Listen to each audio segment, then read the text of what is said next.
ओम शांति। आज 18 अप्रैल 2024 की साकार वाणी सुनेंगे। बाबा कहते हैं, मीठे बच्चे, बाप है दाता। तुम बच्चों को बाप से कुछ भी मांगने की दरकार नहीं। कहावत है, मांगने से मरना भला। बाप है दाता, तो इस हिसाब से हम हुए दाता की संतान। तो जो देने वाला है, हम उनकी संतान है, तो हमें मांगने की क्या ज़रूरत है। हम तो अधिकारी हुए, तो मांगने से मरना भला। प्रश्न है, कौन सी स्मृति सदा रहे तो किसी भी बात की चिंता व चिंतन नहीं रहेगा। कौन सी स्मृति सदा रहे तो किसी भी बात की चिंता व चिंतन नहीं रहेगा। उत्तर है, जो पास्ट हुआ, अच्छा व बुरा ड्रामा में था, सारा चक्र पूरा होकर फिर रिपीट होगा। जैसा जो पुरुषार्थ करते ऐसा पद पाते हैं। यह बात स्मृति में रहे तो किसी भी बात की चिंता व चिंतन नहीं रहेगा। हमें ये समझा रहे हैं बाबा कि बीती को बिंदी लगाना है और आगे बढ़ना है, क्योंकि ड्रामा का चक्र एक बार जो पूरा हुआ वही फिर से रिपीट होने वाला है। तो बार बार किसी भी बीती हुई बातों को चिंतन नहीं करना है, बल्कि अपने पुरुषार्थ पर ध्यान देना है, क्योंकि जैसा पुरुषार्थ करेंगे वैसा पद पाएंगे। जैसी हमारी यहाँ की अवस्था होगी वैसी हमारे लिए सतयुग में व्यवस्था होगी। यह बात स्मृति में रहे तो किसी भी बात का हमें चिंता या चिंतन नहीं रहेगा। बाप का डायरेक्शन है, बच्चे बीती को चितवो नहीं, माना उसका चिंतन नहीं करना है। उल्टी सुलटी कोई भी बात न सुनो न सुनाओ। जो बात बीत गई उसका न तो विचार करो न रिपीट करो। ओम शांति। रूहानी बच्चों प्रति रूहानी बाप बैठ समझाते हैं। रूहानी बाप तो दाता कहा जाता है। वह आपे ही सब कुछ बच्चों को देते हैं। बस उसके लिए हमें निश्चय होना चाहिए कि हम जिनसे पढ़ रहे हैं वह परमात्मा है, वह हमारा पिता है।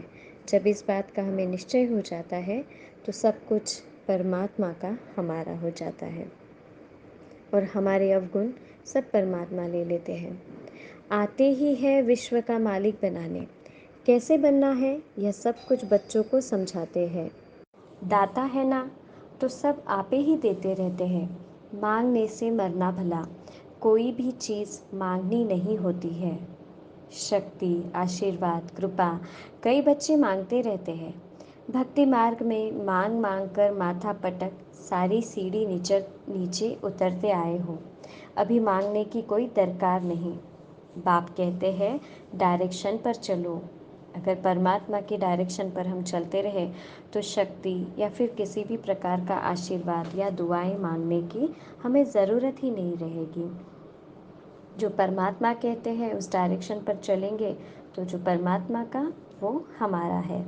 एक तो कहते हैं, बीती को कभी चितवो नहीं, बीती सो बीती। ड्रामा में जो कुछ हुआ पास्ट हो गया, उनका विचार नहीं करो, रिपीट न करो। बाप तो सिर्फ 2 अक्षर कहते हैं, माम एकम याद करो। बाप डायरेक्शन अथवा श्रीमत देते हैं, उस पर चलना बच्चों का काम है। यह है सबसे श्रेष्ठ डायरेक्शन। कौन सा डायरेक्शन श्रेष्ठ है? माम एकम याद करो। यह सबसे श्रेष्ठ डायरेक्शन है कि एक परमात्मा की याद में समय को व्यतीत करना है। कोई कितने भी प्रश्न उत्तर आदि करेंगे, बाबा तो 2 अक्षर ही समझाएंगे, माम एकम याद करो। मैं हूँ पतित पावन, तुम मुझे याद करते रहो तो तुम्हारे पाप भस्म हो जाएंगे। बस याद के लिए कोई डायरेक्शन दिया जाता है क्या? बाप को याद करना है, कोई रड़ी मारना व चिल्लाना नहीं है। हम लौकिक में देखते हैं कि हमें किसी को बताना पड़ता है, तुम इसे याद करो, तुम उस रिश्तेदार को, उस संबंध को याद करो। परमात्मा कहते हैं, क्या ये भी बात है कि याद करने के लिए भी डायरेक्शन दिया जाता है? अंदर में सिर्फ बेहद के बाप को याद करना है, दूसरा डायरेक्शन क्या देते हैं? 84 के चक्र को याद करो, क्योंकि तुमको देवता बनना है। देवताओं की महिमा तो तुमने आधा कल्प की है। बाप है साधारण तन में, पढ़ाते भी साधारण रीति है, इसलिए मनुष्यों को जचता नहीं है। गॉड फादरली यूनिवर्सिटी फिर ऐसी होगी। बाप कहते हैं मैं हूँ गरीब निवाज, गरीबों को ही पढ़ाता हूँ, साहूकार को ताकत नहीं पढ़ने की, क्योंकि उन्हों की बुद्धि में तो महल माड़ी ही होती है। गरीब ही साहूकार बनते हैं, साहूकार गरीब बनेंगे, यह कायदा है। दान कभी साहूकारों को दिया जाता है क्या? यह भी अविनाशी ज्ञान रत्नों का दान है। साहूकार दान ले नहीं सकेंगे, बुद्धि में बैठेगा नहीं। कितना सहज रीति परमात्मा हमें समझाते हैं कि जो लौकिक में बड़े बड़े अमीर लोग हैं वो कभी दान नहीं लेते, तो दान भी उन्हें किया जाता है जिनको ज़रूरत है। तो परमात्मा ने कितना अच्छे से समझाया कि क्यों बाबा गरीबों के लिए ही कहता है कि मैं गरीबों को ही पढ़ाता हूँ, क्योंकि साहूकारों की बुद्धि तो महल माड़ियों में, बिजनेस में ही रहती है। वह अपनी हद की रचना धन दौलत में ही फंसे रहते हैं। उन्हों के लिए तो यहाँ ही जैसे स्वर्ग है। कहते हैं हमको दूसरे स्वर्ग की दरकार नहीं। कोई बड़ा आदमी मरा तो भी कहेंगे स्वर्ग पधारा। आप ही कह देते हैं कि यह स्वर्ग गया। मतलब क्या हुआ इसका कि यहाँ जो हम कहते हैं हम स्वर्ग में रह रहे हैं, तो ये तो दोगुनी बात हो गई ना, कि पहले कोई गुजर जाता है तो हम कहते हैं स्वर्ग सिधारा, और दूसरा कहते हैं कि हम तो यहीं पर स्वर्ग में हैं। यहीं पर विरुद्ध बातें हो जाती हैं।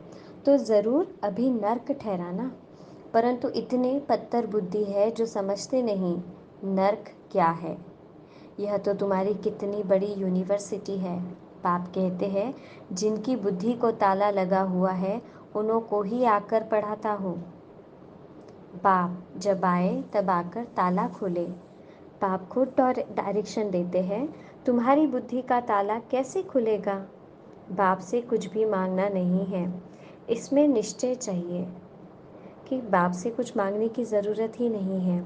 परमात्मा सर्वज्ञाता है, वो हमें देखता है, तो वो तो हमें देखने के बाद सब कुछ देगा ही, पर उसके लिए हमें उसको पूरी इच्छा से, पूरी निश्चय बुद्धि से याद करना पड़ेगा। बाप से कुछ भी मांगना नहीं है, इसमें निश्चय चाहिए। कितना मोस्ट बिलीवेड बाबा है जिसको भक्ति में याद करते थे। जिसे याद किया जाता है वह ज़रूर कभी आएगा भी ना। याद करते ही है फिर से रिपीट होने के लिए। बाप आकर बच्चों को ही समझाते हैं, बच्चों को फिर बाहर वालों को समझाना है कि कैसे बाबा आया हुआ है। क्या कहते हैं बच्चे, तुम सब पतित हो, मैं ही आकर पावन बनाता हूँ। तुम आत्मा जो पतित बनी हो, अब सिर्फ मुझ पतित पावन बाप को याद करो, मुझ सुप्रीम आत्मा को याद करो। इसमें कुछ भी मांगने की दरकार नहीं है। आज बाबा हमें बार बार यह पाठ पक्का करा रहे हैं कि मांगने से मरना भला, कुछ भी मांगना नहीं है। तुमने भक्ति मार्ग में आधा कल्प मांगा ही मांगा है, मिला कुछ भी नहीं। अभी मांगना बंद करो, हम आपे ही तुमको देता रहता हो। बाप का बनने से वर्षा तो मिलता ही है। जो बालिक माना बच्चे बड़े होते हैं वह झट बाप को समझ जाते हैं। बाप का वर्षा है ही स्वर्ग की बादशाही, माना 21 पीढ़ी का। तुम पहले बाप को याद करो। भारत का प्राचीन राजयोग नामी ग्रामी है, फेमस है। जितना याद करेंगे, दैवी गुण धारण करेंगे, उतना ऊंच पद पाएंगे। यह है यूनिवर्सिटी। मतलब यहाँ पर फिर कोई हम पढ़ाई करते हैं तो एम ऑब्जेक्ट भी होना चाहिए। क्लियर है, पुरुषार्थ कर ऐसा बनना है। कैसा? श्री लक्ष्मी श्री नारायण जैसा। दैवी गुण धारण करने हैं, किसी को दुख नहीं देना है कोई भी प्रकार का। दुख हरता सुख करता बाप के बच्चे होना, सो तो सर्विस से मालूम पड़ेगा। मतलब हम जैसे चाल चलन हमारी होती है, जिस तरह से हमारी सेवाएं होती है, औरों से हमारा लेन देन होता है, परमात्मा कहते हैं उससे मालूम पड़ जाता है कि हम बच्चे किस प्रकार के हैं। बहुत नए नए भी आते हैं, 25-30 वर्ष वालों से 10-12 दिन के तीखे हो जाते हैं। तुम बच्चों को फिर आप समान बनना है। जब तक ब्राह्मण न बने तो देवता कैसे बनेंगे? कल्प कल्प जिसने वर्षा लिया है वही एक्यूरेट चलते रहते हैं। तुम भी साक्षी हो, देखते हो। बाप दादा भी साक्षी हो, देखते हैं। यह कहाँ तक ऊंच पद पा सकते हैं, इनके कैरेक्टर्स कैसे हैं। टीचर को तो सब मालूम रहता है ना, कितने को आप समान बनाते हैं, कितना समय याद में रहते हैं। पहले तो बुद्धि में यह याद रखना चाहिए कि यह गॉड फादरली यूनिवर्सिटी है। यूनिवर्सिटी है ही नॉलेज के लिए। वह है हद की हेवन वाली, हद की यूनिवर्सिटी। यह है बेहद की यूनिवर्सिटी। दुर्गति से सद्गति, हेल से हेवन बनाने वाला एक ही बाप है। बाप की दृष्टि तो सब आत्माओं की तरफ जाती है। सबका कल्याण करना है, वापस ले जाना है। यह सब कर्म परमात्मा करते हैं। न सिर्फ तुमको परंतु सारे वर्ल्ड की आत्माओं को याद करते होंगे। उसमें पढ़ाते बच्चों को है, मतलब परमात्मा के बच्चे तो पूरी दुनिया के हैं, लेकिन पढ़ाते कुछ सिलेक्टेड हम जैसे बच्चों को है। तो हमें अपने नसीब पर कितना गुरूर होना चाहिए। यह भी समझते हो जैसे नंबरवार जो आए हैं वह फिर जाएंगे भी वैसे। सब आत्माएं नंबरवार आती है, तुम भी नंबरवार कैसे आएंगे, वह सब समझाया जाता है। कल्प पहले जो हुआ है वही होगा। ड्रामा रिपीट इटसेल्फ, ड्रामा अपने आप को दोहराता है। तो जो कल्प पहले हुआ है वही होगा। यह भी तुमको समझाया जाता है, तुम फिर कैसे नई दुनिया में आएंगे। नंबरवार जो नई दुनिया में आते हैं उनको ही समझाया जाता है। आजकल स्पिरिचुअल कॉन्फ्रेंस भी होती रहती है, परंतु स्पिरिचुअल का अर्थ नहीं समझते। रूहानी नॉलेज तो सिवाय एक के कोई दे न सके। बाप सभी रूहों का बाप है, उनको स्पिरिचुअल कहते हैं। फिलॉसॉफी को भी स्पिरिचुअल कह देते हैं। फिलॉसॉफी तत्वज्ञान को भी आध्यात्मिकता का नाम दिया जाता है। परमात्मा कहते हैं ये तो सही नहीं है। यह तो समझते हैं यह जंगल है, सब एक दो को दुख देते रहते हैं। तुम जानते हो अहिंसा परमो देवी देवता धर्म गाया हुआ है। जो देवी देवता का गायन है उसमें से एक गायन ये भी है कि वे कभी अहिंसा नहीं करते थे। वहाँ कोई मारपीट होती नहीं, गुस्सा करना भी हिंसा है। फिर सेमी हिंसा कहो, कुछ भी कहो, ज़रा सा गुस्सा कर दिया या ज़्यादा गुस्सा कर दिया, लेकिन गुस्सा तो गुस्सा ही है। तो बाबा कहे ये देवताओं के गुणों में नहीं आता है। यहाँ तो बिल्कुल अहिंसक बनना है। कोई भी मनसा वाचा कर्मणा खराब बात नहीं होनी चाहिए। कोई पुलिस आदि में काम करते हैं तो उसमें भी युक्ति से काम निकालना है। तो जो हम साधारण जो किसी पद पोजीशन पे नहीं हैं तो उन्हें तो कितना संभालना है, क्योंकि परमात्मा तो उन्हें भी कायदे से चलना माना बिल्कुल भी युक्ति से चलने की बात करते हैं, जिनका काम पुलिस का है। जहाँ तक हो सके प्यार से काम निकालना चाहिए। बाबा का अपना अनुभव है, प्यार से अपना काम निकाल लेते हैं, इसमें बड़ी युक्ति चाहिए। बड़ा प्यार से किसी को समझाना है, कैसे एक का 100 गुना दंड पड़ता है। जो धारणाओं में हम कभी गलती करते हैं तो पहले तो परमात्मा हमें बिल्कुल साथ देते हैं, पर अगर हम बार बार एक ही गलती रिपीट करते हैं तो बाबा कहे एक का 100 गुना दंड पड़ता है। अच्छा, मीठे मीठे सिकिलते बच्चों प्रति माता पिता बाप दादा का याद प्यार गुड मॉर्निंग। रूहानी बाप के रूहानी बच्चों को नमस्ते। हम सभी रूहानी बच्चों के रूहानी माता पिता बाप दादा को याद प्यार गुड मॉर्निंग और नमस्ते। वाह बाबा वाह, शुक्रिया बाबा शुक्रिया। धारणा के लिए मुख्य सार है। नंबर 1 पॉइंट, हम दुख हरता सुख करता बाप के बच्चे हैं, इसलिए किसी को भी दुख नहीं देना है। एम ऑब्जेक्ट को सामने रख दैवी गुण धारण करने हैं। आप समान बनने की सेवा करनी है। नंबर 2 की पॉइंट है, ड्रामा के हर पार्ट को जानते हुए कोई भी बीती बात का चिंतन नहीं करना है। मनसा वाचा कर्मणा कोई खराब कर्म न हो, यह ध्यान देकर डबल अहिंसक बनना है। वरदान है, एक बाप को कैंपेनियन बनाने व उसी कंपनी में रहने वाले संपूर्ण पवित्र आत्मा भव।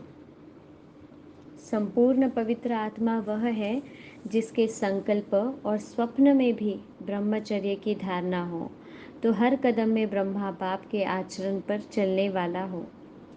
पवित्रता का अर्थ है सदा बाप को कंपेनियन बनाना और बाप की कंपनी में ही रहना। तो जो पवित्रता के सागर है, अगर उनके ही साथ में रहेंगे, उनकी कंपनी में ही रहेंगे, तो अपवित्रता हम में आएगी ही नहीं। तो आज पवित्रता का अर्थ बाबा ने बहुत सिंप्लिसिटी में बताया कि सदा बाप के साथ रहना है। संगठन की कंपनी, परिवार के स्नेह की मर्यादा अलग चीज़ है, लेकिन बाप के कारण ही यह संगठन के स्नेह की कंपनी है। बाप नहीं होता तो परिवार कहाँ से आता। जो ब्राह्मण परिवार है, परमात्मा उसकी बात कर रहे हैं कि अगर परमात्मा बाप बनकर ही नहीं आते तो हम ब्राह्मण बच्चे एक दूसरे के साथ भाई भाई बनकर संगठन में या परिवार के रूप में कैसे आते। बाप बीज है, बीज को कभी भूलना नहीं है। माम एकम याद करो, परमात्मा को ही याद करना है। स्लोगन है, किसी के प्रभाव में प्रभावित होने वाले नहीं, ज्ञान का प्रभाव डालने वाले बनो। तो मुरली से हम स्लोगन ले सकते हैं, स्वमान ले सकते हैं कि मैं हर प्रभाव से मुक्त, सिर्फ ज्ञान के सागर के प्रभाव में रहने वाली श्रेष्ठ आत्मा हूँ। ओम शांति।